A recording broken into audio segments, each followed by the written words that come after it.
क्या आप अपने प्रीवियस हेयर ट्रांसप्लांट के रिजल्ट से सेटिस्फाइड नहीं हैं? क्या आपको लगता है कि आपके हेयर ट्रांसप्लांट के रिजल्ट नेचुरल नहीं हैं और आपको एक आर्टिफिशियल लुक दे रहे हैं? आप कैंडिडेट हैं रिवीजन हेयर ट्रांसप्लांट के, तो आज हम जानते हैं कि कैसे रिवीजन हेयर ट्रांसप्लांट किया जाता है और कौन से पेशेंट उसके लिए आइडियल कैंडिडेट हैं।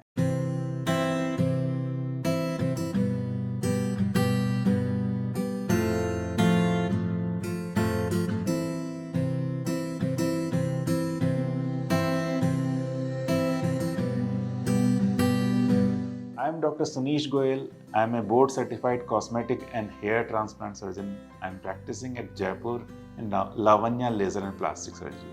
सबसे पहले ये जानना ज़रूरी है कि आप अपने हेयर ट्रांसप्लांट के रिजल्ट से सेटिस्फाइड क्यों नहीं हैं। द मोस्ट इम्पॉर्टेंट थिंग, आपको लगता है कि आपके ट्रांसप्लांट के बाद में डेंसिटी उतनी नहीं है जितनी आप एक्सपेक्ट कर रहे थे, या आपको लगता है कि आपकी जो हेयर लाइन है, hair line is this thing. अगर आपको लगता है कि आपकी हेयर लाइन स्ट्रेट है, आपको लगता है कि आपकी हेयर लाइन नेचुरल नहीं है, या आपके हेयर्स का एंगल या डायरेक्शन ठीक नहीं है, या हेयर ट्रांसप्लांट के कुछ समय के बाद में आपके हेयर लॉस हुआ है, या आपने तब हेयर ट्रांसप्लांट करवाया जब आपकी स्टेबल बॉल्डनेस नहीं थी, ऐसी कंडीशंस में हम लोग रिवीजन हेयर ट्रांसप्लांट कर सकते हैं, जिससे आपको अपने ट्रांसप्लांट के रिजल्ट्स बेटर हो जाएं, आपको एक नेचुरल लुक दें और लंबे टाइम तक आपके ट्रांसप्लांटेड हेयर टिके रहें। या आपको लगता है कि आपके प्रीवियस हेयर ट्रांसप्लांट के बाद में आपके डोनर साइड पर स्कारिंग है, जो कि स्पेशली जब आप बाल छोटे रखते हैं, क्रू कट रखते हैं, तो आपका वो स्कार विजिबल हो जाता है। इन कंडीशंस में आप रिवीजन हेयर ट्रांसप्लांट या repairing of previous hair transplant करवा सकते हैं। सबसे पहले ये जानना ज़रूरी है कि आपका पहला हेयर ट्रांसप्लांट क्यों फेल हुआ। सबसे ज़रूरी है कि आप ये जानें कि you are having a realistic expectations. कई बार पेशेंट हेयर ट्रांसप्लांट कराने से पहले सोचता है कि हेयर ट्रांसप्लांट के बाद में उसको बहुत अच्छी डेंसिटी मिलेगी, लेकिन ये जानना ज़रूरी है कि हेयर ट्रांसप्लांट के बाद में उतनी डेंसिटी प्रोड्यूस नहीं हो सकती जितना कि आपके बाई बर्थ होती है या फिर आपके दूसरे एरिया में होती है। There are limitations of hair transplant surgery, so you should have a very realistic expectations. कुछ पेशेंट्स में हेयर ट्रांसप्लांट बहुत जल्दी एज में, जैसे कि 18-19 साल में हो जाता है। उस समय अधिकतर पेशेंट्स का हेयर फॉल स्टेबल नहीं होता है, मतलब उनका बॉल्डनेस वाला एरिया स्टेबल नहीं होता है। ऐसे पेशेंट्स में ट्रांसप्लांटेड हेयर तो परसिस्ट करते हैं, लेकिन जो जहाँ पर पहले बाल थे और विद प्रोग्रेसिव बॉल्डनेस उन जगह बाल गायब हो जाते हैं, तो आगे आगे बाल रहते हैं, लेकिन जो प्रोग्रेसिव बॉल्डनेस है उसकी वजह से बीच वाला एरिया खाली हो जाता है।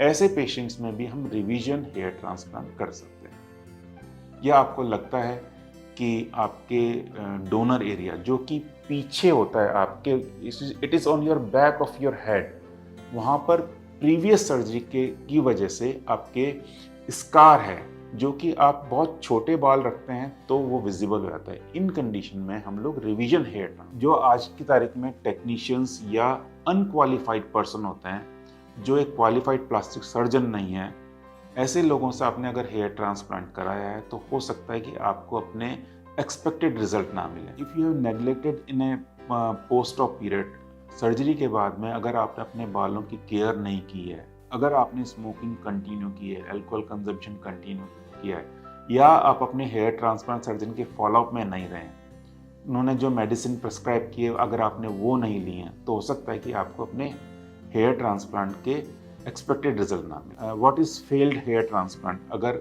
आपकी डेंसिटी कम है, अगर आपके डोनर साइड पे स्कार है, अगर आपके हेयर ट्रांसप्लांट के बाद भी हेयर फॉल हुआ है, या आपके बाल जो ट्रांसप्लांट हेयर है उनका डायरेक्शन ठीक नहीं है।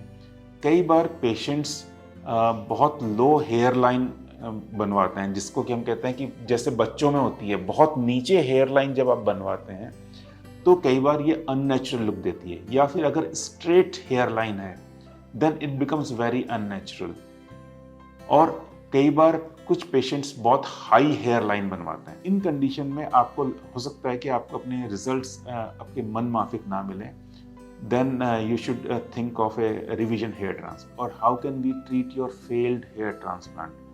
So it depends upon the condition. Like if you are having a low density, आपको लगता है कि आपके बालों की density अच्छी नहीं है, so in that case we can transplant some more hair from your donor side, provided you are having enough hair or hair graft at your back of your head or in your beard. अगर आपको लगता है कि आपके hair line natural नहीं है, वो straight है, then we can redesign your hairline. We can put some more hair to create a very natural hairline. अगर आपको लगता है कि आपके hairline बहुत low है या it is not properly formed, या फिर आपको लगता है कि temporal region इस एरिया में ज़्यादा आपके ग्राफ्ट लगाए गए हैं, इन कंडीशन में हम लोग कुछ आपके हेयर ग्राफ्ट्स या हेयर्स को निकाल सकते हैं, या फिर लेज़र के द्वारा भी कुछ हेयर्स को रिमूव किया जा सकता है, so that we can give a more natural look.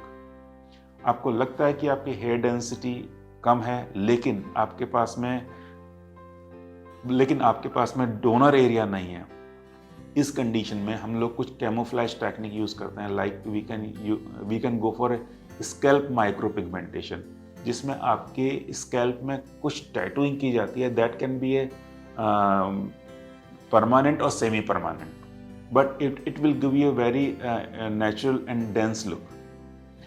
अगर आपको लगता है कि आपके डोनर एरिया में स्कार है, इन कंडीशन में भी हम लोग एक स्कार रिवीजन कर सकते हैं, जिसको हम ट्राइकोफाइटिक क्लोजर कहते हैं। इस क्लोजर में आपके स्कार से भी बाल ग्रो करते हैं, तो एक ऐसा एरिया नज़र नहीं आता कि जो स्कार्ड हो, जहाँ पर बाल नहीं हो।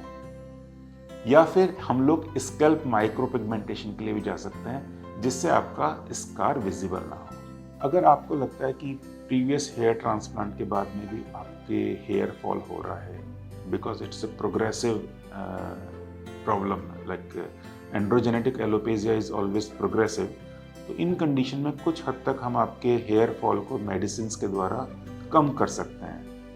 We can use some minoxidil or finasteride or some cyclical medicines to prevent your further hair fall. Or even we can go for platelet-rich plasma therapy, or commonly known as PRP therapy. In extreme cases, जब आपको लगता है कि आपके hair transplant possible नहीं है या आपके बहुत ज़्यादा बॉल्डनेस है, इन कंडीशन में you can go for hair patches, wigs और हेयर पीसेस। अगर आपको लगता है कि आपके हेयर ट्रांसप्लांट रिजल्ट अच्छे नहीं है, तो आपको एक क्वालिफाइड और trained cosmetic hair transplant surgeon से कंसल्ट करना चाहिए, so that he can assess your problem and he can suggest you a better treatment or suitable treatment for you.